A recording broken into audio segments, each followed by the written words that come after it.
కాంగ్రెస్ ప్రభుత్వానికి చెడ్డ పేరు రావాలని కొందరు అధికారులు చూస్తున్నారు అన్నారు ఎమ్మెల్యే దానం నాగేందర్. గత ప్రభుత్వంలో చెంచాగిరి చేసిన అధికారులు ఇక్కడ కూడా అధికారం చెలాయించాలని చూస్తున్నారని మండిపడ్డారు ఆయన. నందమూరి హిల్స్లో ఉండే పెద్దల కోసం పేదవాళ్లను బలి చేస్తున్నారని దానమన్నారు.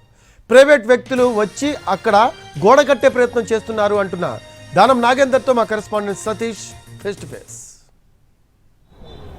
నందగిరి హిల్స్ గురుబ్రహ్మనగర్లో జరిగినటువంటి ఘటనపై ఖైరతాబాద్ ఎమ్మెల్యే దానం నాగేందర్ గారిపై కేసు నమోదైంది. అసలు ఈ ఘటన జరిగింది ఎలా జరిగిందో ఎంఎస్ ప్రభాకర్ గారు ఎమ్మెల్సీ గారు చెప్తారని ఖైరతాబాద్ ఎమ్మెల్యే చెప్తున్నారు. సార్ ఏం జరిగింది అక్కడ, అసలు ఏంటి అక్కడ? చాలా అమానుష్యం అండి ఇది, చాలా. ఎందుకంటే ఆ ప్రాంతం అంతా కూడా నందగిరి దగ్గర గురుబ్రహ్మనగర్ దగ్గర అంతా కూడా నివాసించేది పేదవాళ్ళు, ముఖ్యంగా దళితులు, ఎస్టీలు.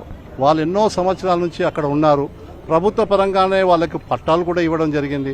వాళ్ళు హాయిగా అక్కడ నివాసిస్తుంటే అక్కడ పక్కనున్న కొందరు అగ్రకుణాలు వాళ్ళందరూ కూడా మా కాలనీ పక్కన ఇస్లాం ఏరియా ఉండొద్దు, మా కాలనీ పక్కన ఎస్సీలు ఉండొద్దు, మా కాలనీ పక్కన ఎస్టీలు ఉండొద్దు అని చెప్పి ఉద్దేశంతోనే ఈ రోజు ఇంత పెద్ద రచ్చరచ్చ చేస్తూ ఉన్నారు. ఆయన ఒక ఎమ్మెల్యేగా ఆయన బాధ్యతగా ఆయన అక్కడికి వెళ్లి వాళ్ళతో మాట్లాడి వారికి నచ్చ చెబుతూ ఉంటే వారిపైనే కేసు పెట్టడం ఇది చాలా అమానుష్యం. ఇది మంచి పద్ధతి కాదు. ఇప్పటి నుంచో అక్కడ రోడ్డు ఉందని చెప్తున్నారు గురుబ్రహ్మనగర్ లో. అసలు ఏంటి సార్ అక్కడ సిచ్యువేషన్ ఏంటి, ఏం జరిగింది? గత 20-30 సంవత్సరాల నుంచి గురుబ్రహ్మనగర్ లో ఉన్న వాళ్ళ ఎస్టీలు ఎస్సీలు మాత్రమే. గతంలో అక్కడ ఉన్న వారికి పట్టాలు లేవు అనే కొన్ని ఇష్యూస్ వచ్చినప్పుడు, అప్పుడు కాంగ్రెస్ ప్రభుత్వం ఉన్నప్పుడు రోసయ్య గారు ముఖ్యమంత్రిగా ఉంటే నేను ముఖ్యమంత్రి గారి దృష్టికి తీసుకెళ్లి ఇలా ఉన్నారు బస్తీవాసులు 20 సంవత్సరాల నుండి ఇలా పట్టాలు ఇవ్వాలంటే అక్కడ ఉన్న ఇప్పుడు ఉన్నటువంటి ఇదే సేమ్ నందగిరి హిల్స్ లో ఉన్నటువంటి సొసైటీ వాళ్ళు మా బస్తీలో ఈ స్లమ్ ఉండొద్దు అని ఒక కుట్రపూరితమైనటువంటి ఆలోచనతో అప్పుడే కేసులు వేశారు.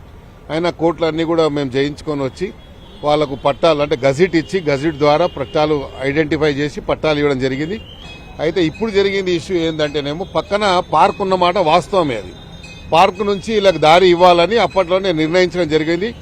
ఈ సొసైటీ వాళ్ళు ఇక మన ఉన్నటువంటి బస్తీ వాసుల మధ్యలో ఒక ఎంఓఈ కూడా ఏర్పాటు చేసుకోవడం జరిగింది, మెమోరాండమ్ ఆఫ్ అండర్స్టాండింగ్ చేసుకోవడం జరిగింది.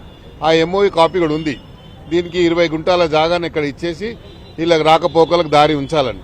కానీ మళ్ళా కొత్తగా ఇప్పుడు మరి ఈవీడీఎం ఉన్న డైరెక్టర్ గారికి ఏం చేశారంటే వీళ్ళు కంప్లైంట్ ఇచ్చారంట. ఇచ్చి ఇవన్నీ గుడిసెలు తీసేయాలంటే అక్కడ పార్క్ లో ఏమైనా ఉంటే తీయమని చెప్పాము. మేము కూడా పార్క్ లో అన్యాక్రాంతమైన ఏదైనా ప్రభుత్వ స్థలం అన్యాక్రాంతమైన ప్రభుత్వానికి మేమే చెప్పి తీపిస్తాం. నేను అవుట్ ఆఫ్ స్టేషన్ ఉన్నాను. నేను రంగనాథ్ గారికి ఫోన్ చేసి చెప్పాను నేను అవుట్ ఆఫ్ స్టేషన్ వచ్చిన తర్వాత జాయింట్ విజిట్ చేసి అక్కడ పార్క్ స్థలం ఉంటే పార్క్ కట్టిస్తాము, లేలే వాళ్ళ సొసైటీ వాళ్ళు కట్టిస్తారంట. అంటే నేను సొసైటీ వాళ్ళు ఎవరు కట్టియడాకే ప్రభుత్వం దగ్గర డబ్బులు ఉన్నాయి. మాకు ప్రజాప్రతినిధిగా ఎమ్మెల్యే ఫండ్స్ ఉంటాయి, ఎమ్మెల్యే ఫండ్స్ నేను ఇస్తాను, నేను దగ్గరుండి కట్టిస్తాను, వాళ్ళు వచ్చిన తర్వాత మాట్లాడతామని చెప్తే లేదు అని చెప్పి పార్క్ అంటే పార్క్ స్థలం ఎట్లా ఉంటుంది అక్కడ ముంగట్నే పార్క్ ఉంది చూడండి. పార్కు ఒక బౌండరీ లిమిటెడ్ బౌండరీ ఉంటుంది, ఆ బౌండరీ కట్టి దానికి ఫెన్సింగ్ వేస్తారు. అలా కాకుండా ఫ్రీ కాస్ట్ స్లాబ్స్ తీసుకొచ్చి అంటే 12 ఫీట్ల గోడ అంటే వీళ్ళు రాకపోకలు మొత్తం దారి మూస్తా ఉన్నారు. ఇదేం కారం చెడు కాదు కదా. అంటే ఎస్టీ నివసించొద్దా కాలనీలలో? అంటే ప్రభుత్వ భూముల్ని రక్షించేందుకే మేము ఈ విధంగా చేస్తున్నాం. హైదరాబాద్ లో ఉన్న చెరువులు కావచ్చు, ప్రభుత్వ భూములు, పార్కులు అంటున్నారు. 20 ఏళ్ల నుంచి కబ్జా గాంధీ ఇప్పుడు కబ్జా అవుతుంది. 20 ఏళ్ల నుంచి ఖాళీ ఉంది ఆ స్థలం అంతా కూడా. వాళ్ళ గుడిసెలు వాళ్ళకున్నాయి, గుడిసెలు వాళ్ళు ఏమంటారు మా గుడిసెలకు పోనీకే దారి కావాలంటారు అంతేనే.